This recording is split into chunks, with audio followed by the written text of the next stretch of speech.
आज जो है मैथ में क्लास 11 में स्ट्रेट लाइन चैप्टर में जो आगे की एक्सरसाइज है after the flow from the equation. तो हम लोगों को अब आज जो है समझना है कुछ ऐसे क्वेश्चन जिनमें आपको प्रॉब्लम ज्यादा आती है और जिनका कॉन्सेप्ट क्लियर नहीं होता है, वो जनरली बच्चे नहीं लगा। लेकिन रियलिटी ये है कि आपने शुरुआत से बेसिक नहीं समझा, इसकी वजह से ये प्रॉब्लम आती है। आज के वीडियो में हम स्टार्ट करने जा रहे हैं कि फ्लो फॉर्म इक्वेशन से किस तरह से हम सॉल्यूशन निकालते हैं एक्सरसाइज का। तो हमको क्या करना है, सबसे पहले देखो, अगर हमसे अभी तक आपने बोला flow form of the equation, कोई भी लाइन का फ्लो फॉर्म जो होता है वो क्या होता है। फ्लो फॉर्म में अगर आपने कोई भी एक लाइन एक्स एक्सिस और वाई एक्सिस यानी क्वाड्रेटिक एक्सिस के बीच में आपने बनाई और ये पोजीशन है 0,0, पॉइंट को मान लिया है, वो पॉइंट है। तो लाइन अगर passing from the Y axis को इंटरसेप्ट करती हुई कोई लाइन पास हो रही होती है, सपोज दैट ये लाइन ऐसे पास हो, तो ये वाई एक्सिस पर इंटरसेप्ट कितना कर सकते हैं। लेट ये वाई एक्सिस पे सी इंटरसेप्ट की, let the intercept on Y axis पे इंटरसेप्ट करने के बाद अगर हम देखते हैं तो ये पॉइंट हम अगर निकाले, वाई में डिस्टेंस हम कितना चले, सी डिस्टेंस चले, 0,0 से सी डिस्टेंस। तो डेफिनेटली ये पॉइंट अगर हमको ए के पॉइंट निकाले तो एक्स एक्सिस पे हमेशा वाई एक्सिस पे हमेशा x0 क्या होता है, वाई एक्सिस पे x0 होता है, कहीं पे भी चले जाओ सब जगह x0 मिलेगा, और x एक्सिस पे y0, कहीं पे चले जाओ x एक्सिस पे y0। तो डेफिनेटली ये पॉइंट हमारा आ गया 0,c। और दूसरा पॉइंट आपने ले लिया ये x, y लाइन पर कोई भी। अभी आप दो तरीके से फॉर्म निकालेंगे, डायरेक्ट भी है, आप इसको ऐसे करके एक ट्रायंगल मेंटेन कर दीजिए और डायरेक्ट ये थीटा एंगल जो होगा वही flow of line, flow of the line is tan theta, क्या है, और tan थीटा को हम m से रिप्रेजेंट करते हैं, इससे रिप्रेजेंट करते हैं m से, यानी ग्रेडियंट, यानी tan थीटा बराबर m। अब जरा इस ट्रायंगल पे उसके ट्रायंगल ए सी बी, सी पर के राइट एंगल, डेफिनेटली यहां से यहां तक आप 0 से यहां तक चढ़ोगे तभी ये क्वाड्रेटिक x आया होगा, यानी ये डिस्टेंस हो गई आपकी x, ये हो गई x, और y में ये पूरा y आया होगा। लेकिन यहां से यहां तक जो आप चले हो O से A वो C है, तो पक्का यहां से यहां तक भी C होगा, ये भी C होगा। अगर ये C है आपका तो ऊपर वाला आपका BC कितना बचा, यानी पूरे में से, यानी अगर ये पॉइंट तुम्हारा L होता, BL में से LC सब्ट्रैक्ट कर दो तो ये आ जाएगा BC, यानी डेफिनेटली पूरा है y और y में C सब्ट्रैक्ट किया, C सब्ट्रैक्ट कर दिया तो ये बचा आपका, यहां से आता है y माइनस C। अब आप फ्लो पे आओ, यानी m इक्वल टू परपेंडिकुलर यानी BC अपॉन बेस यानी AC, वैल्यू डाल दी BC हमारी है y minus C upon AC x है। अब आपके पास स्लोप क्या है, m बराबर y minus C upon x, cross multiply करो, mx बराबर y माइनस C, यानी C इधर ले आओ, mx प्लस C बराबर y। और यही होता है slope form of the equation of A line. यानी आपको लिखना है y बराबर mx प्लस c, ये आपका स्लोप फॉर्म कहलाता है, इसी को बोलते हैं स्लोप फॉर्म। जनरल इक्वेशन ये फायदा क्या करती है? अगर आपने पहले एप्लीकेशन देखते हैं, अगर आपके पास कोई इक्वेशन है 2x माइनस 5y प्लस 6 बराबर 0 और बोला जाए आपसे स्लोप निकालो, क्या निकाला? स्लोप निकालो। तो पहले जनरल इक्वेशन जो आपने पढ़ी है स्लोप फॉर्म की, y बराबर mx प्लस c, क्या पढ़ी है? y is equal to mx plus c। यहां हम दो बातें एक साथ बताएंगे, जरा ध्यान समझना। अगर सपोज है ये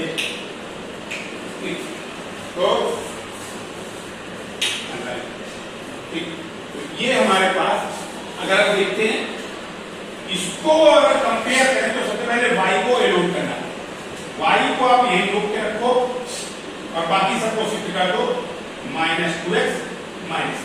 अब जरा देखिए यहाँ पे बड़ा आसान है, हमने y को ऐसे तो नहीं दिया और सबको मालूम है क्लास 9th या 10th में आपको ग्राफ बनाने के लिए आता था लीनियर इक्वेशन बनवेरी, उसमें इक्वेशन को y के टर्म में हम लोग एक्सप्रेस करते थे और फिर x की वैल्यू डाल के y की वैल्यू निकाल के ग्राफ बनाते थे।